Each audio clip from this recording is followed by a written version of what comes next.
Bonjour à tous, je vous invite à vous abonner à cette chaîne, à aimer, à partager, à commenter ces vidéos, c'est très important. C'est une manière de nous soutenir. Merci à vous tous. SOS Éducation a envoyé une lettre au ministre de l'Éducation, Pap Ndiaye, pour dénoncer les cours sur la sexualité à l'école. Et pour en parler ce matin, nous sommes avec la déléguée générale de SOS Éducation, Sophie Audugé. Bonjour Sophie Audugé. Bonjour à tous. Alors dans cette lettre, vous dites qu'il y a donc une accélération des enseignements à la sexualité depuis 2 ans, des interventions à la sexualité à des enfants de primaire sans véritable cadre académique. Oui, alors en fait, on n'a pas écrit à Pap Ndiaye, on a écrit au président du Conseil supérieur des programmes, puisque la semaine dernière, donc, Pap Ndiaye a annoncé avoir saisi le Conseil supérieur des programmes dans les termes suivants, afin qu'il élabore un programme d'éducation à la sexualité comme il en existe pour toutes les matières. Donc évidemment, cette saisine a été très choquante pour nous, à plusieurs titres. Tout d'abord, le premier, c'est qu'évidemment, on ne peut pas mettre au même niveau, bien entendu, l'éducation à la sexualité avec les mathématiques et le français. Je crois qu'il faudrait rappeler à Pap Ndiaye ce qu'est le rôle de l'école et ce qu'est le rôle d'un ministre de l'Éducation nationale. C'est de respecter le droit d'instruction de chaque enfant. Or, aujourd'hui, on a la moitié des enfants qui sortent de primaire sans savoir ni lire, ni écrire, ni compter, et qu'on voit vraiment pas pourquoi Pap Ndiaye est complètement obsédé par l'éducation à la sexualité et n'est même pas capable de consacrer 100% de son temps à ce que chaque enfant sache lire, écrire et compter. C'est quand même la première mission de l'école et elle n'est aujourd'hui absolument pas remplie.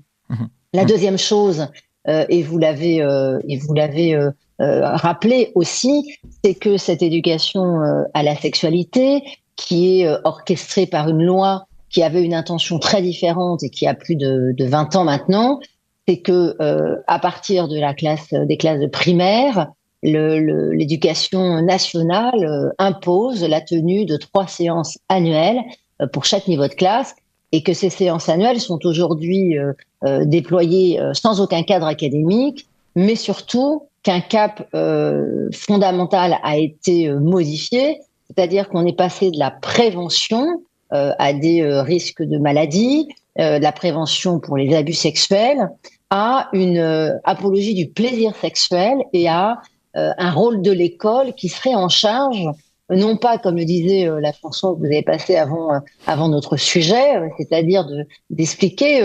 l'amour, les relations affectives, mais bien d'apprendre aux enfants quelles sont les conditions, les pratiques de l'acte sexuel.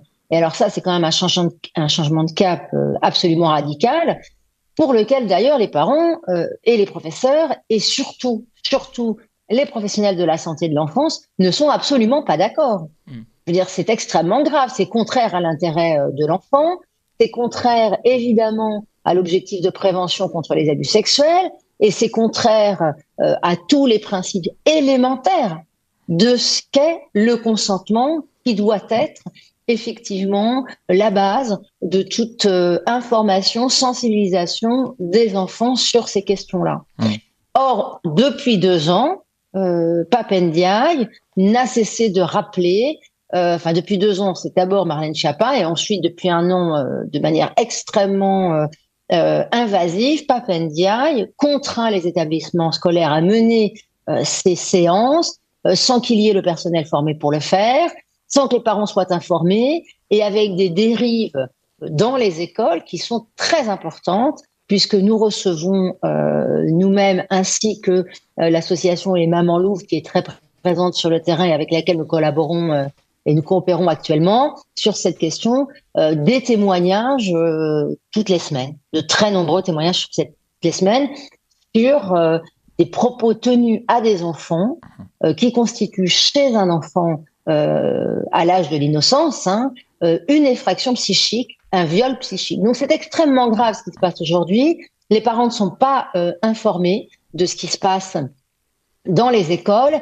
Ils croient en toute bonne foi que c'est l'intérêt de l'enfant, qu'il s'agit de prévenir les enfants notamment de la pornographie, mais ce n'est pas comme cela qu'il faut faire, et ce n'est pas surtout l'intérêt de l'enfant, et davantage encore, ce n'est pas le rôle de l'école. Oui, alors il faut aussi rappeler que l'éducation sexuelle, en tout cas pour le gouvernement et en tout cas pour Pape Ndiaye, devrait pour eux être une branche d'examen. Donc ça, c'est quand même problématique de se dire que, voilà, ce que vous disiez, on devrait enseigner plutôt les mathématiques et le français plutôt que l'éducation sexuelle. Mais je voulais revenir sur cette éducation sexuelle, d'où elle vient. Elle vient à la fois d'associations idéologiques, mais aussi de l'OMS. L'OMS qui donc souhaite cette éducation sexuelle à des écoles, à des enfants de l'école primaire depuis 2013. En fait, l'OMS fait en sorte que les enfants puissent accéder à une sorte d'éducation sexuelle et les ouvrir à la sexualité. Alors en fait, l'OMS a engagé des travaux dans le début des années 2000, a produit ce qu'on appelle les standards de l'éducation à la sexualité en Europe, pour l'Europe.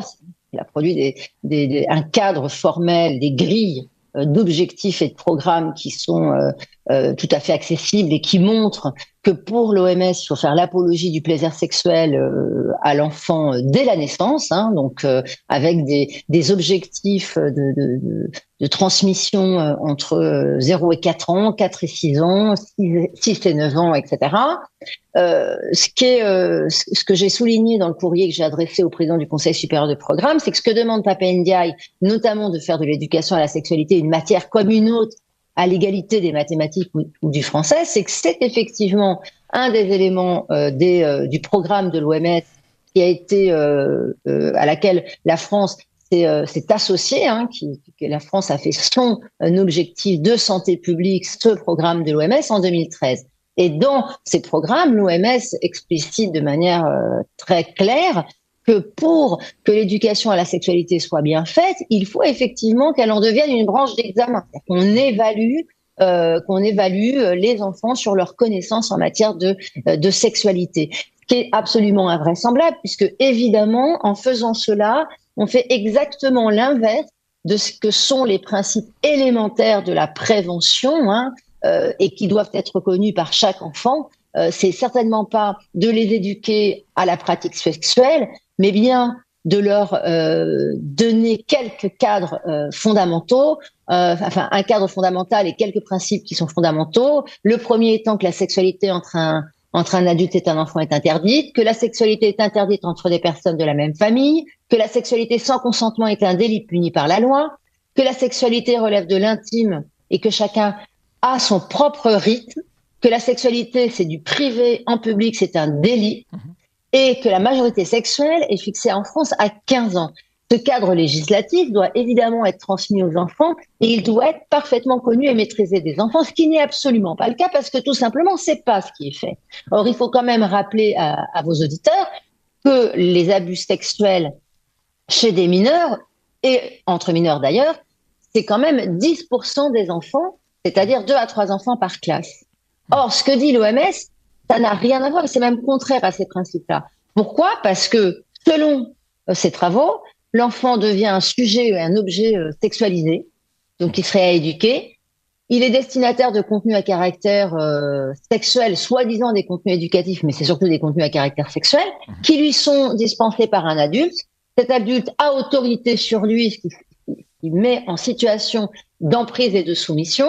L'enfant n'a pas consenti. D'ailleurs, on le voit bien dans les dérives qu'on observe. C'est-à-dire que les enfants qui se cachent les yeux, se cachent, ou bien demandent de sortir, eh bien, on leur dit non. On leur dit, vous devez écouter. On leur demande même de participer. On a des enfants qui ont été interdits de récréation parce qu'ils ont refusé de poser des questions sur la sexualité. On leur demande donc de le faire en public. Et donc, tout ça, finalement, caractérise de manière symbolique une situation, évidemment, de mise sous contrainte et qui relève, pour être clair, d'un dogme pédophile, c'est-à-dire d'une éducation à la sexualité faite par les adultes, que d'ailleurs de très nombreux pédiatres et psychiatres spécialistes de l'enfance et de la protection de l'enfance avaient déjà signalé en 2017. Ils ont expliqué que c'était exactement les arguments qui étaient mis en avant par les agresseurs sexuels. Les agressions sexuelles sur mineurs ou de mineurs entre eux ne sont pour la majorité d'entre eux pas agressifs. Hein. Il s'agit de partager du plaisir, de s'apprendre le plaisir. Et les agresseurs répondent d'ailleurs facilement, mais il ou elle m'a dit que ça lui faisait plaisir, il ou elle m'a demandé de lui apprendre. Donc, si vous voulez, il y a une intention actuellement de l'OMS, enfin, depuis 10 ans, la France, soutenue par Santé publique France, diffusée également dans ce site aberrant qui est onsexprime.fr, où à la fois des propos, à la fois des images de contenu cru et tout à fait inadaptés à l'âge sont en libre service, et pire, conseillés à des enfants à partir de 11 ans, si vous voulez, et tout ça se fait dans un principe qu'il faut quand même bien clair, c'est que le dogme du plaisir est sur le même principe que le dogme de la consommation. Donc il y a une diffusion addictive de l'incapacité à s'inhiber chez les enfants. On pourrait faire le parallèle avec la violence actuelle, hein, évidemment. Le rôle de l'école n'est pas d'exciter les enfants, n'est pas de créer des traumatismes chez les enfants, c'est de les instruire. Et à ce titre-là, effectivement, nous avons, nous, SOS Éducation, alerté le Conseil supérieur des programmes, son président, en lui demandant une audition, en nous mettant à sa disposition avec un comité d'experts émérites sur la question de l'enfance et de la protection de l'enfance, de manière à ce qu'on puisse être auditionné et qu'on fasse tous très attention à ne pas dévoyer l'intention première pour laquelle les parents, les professionnels de santé et le personnel éducatif étaient d'accord, à savoir la prévention pour protéger les enfants des abus sexuels et des risques pour les plus âgés, évidemment, de maladies sexuellement transmissibles. Alors, vous parlez de dogme pédophile. Donc, ce que vous dites, c'est que l'enfant est présenté comme objet et sujet de désir. Et donc, on entretient cette zone de flou, justement. L'enfant, on explique que l'enfant pourrait être consentant à des relations sexuelles. Ça, c'est quand même très grave comme accusation. Non, mais c'est pas une accusation. Je cite tout simplement ce qui est dans les programmes de l'OMS, hein, c'est-à-dire l'OMS considère pour les 4-6 ans, donc ils sont même pas rentrés en primaire ces enfants, qu'il y a des bonnes et des mauvaises expériences de son corps, ce qui provoque un bon ressenti ou une bonne sensation. Il faut écouter son corps et le droit de refuser si l'expérience ou le ressenti n'est pas plaisant. 4-6 ans. Mais depuis quand l'enfant il peut refuser des relations de plaisir qui seraient pas plaisantes? Non, mais on rend responsable l'enfant de se protéger lui-même d'un agresseur sexuel, qu'il soit d'ailleurs un autre enfant. Non, mais ça va pas la tête. Non, mais où est le rôle de l'adulte? Non, mais c'est scandaleux. Oui. Non, je crois il faut revenir quand même à des bases simples. C'est qu'un enfant, c'est pas un adulte en miniature. Quand il se touche ou qu'il est contre sa mère ou contre son père et qu'il est rassuré, il n'est pas en train de se masturber ou de se faire masturber. Je crois qu'il faut être très clair. Donc tout ça, ça procède de travaux de quelqu'un qui est très connu, et c'est pas nouveau parce qu'on nous dit que c'est du progressisme, pas du tout. C'est les années 40, 50, voire avant, notamment les travaux d'Alfred Kinsey, qui sont des travaux de pseudo-scientifiques qui avaient un objectif, c'était déculpabiliser les pratiques pédophiles. Donc, on a connu ça il y a quelques années. Il y a eu le phénomène MeToo qui a dénoncé une quand même acceptation absolument scandaleuse de relations avec des jeunes filles et des jeunes garçons de la génération des 68 arts.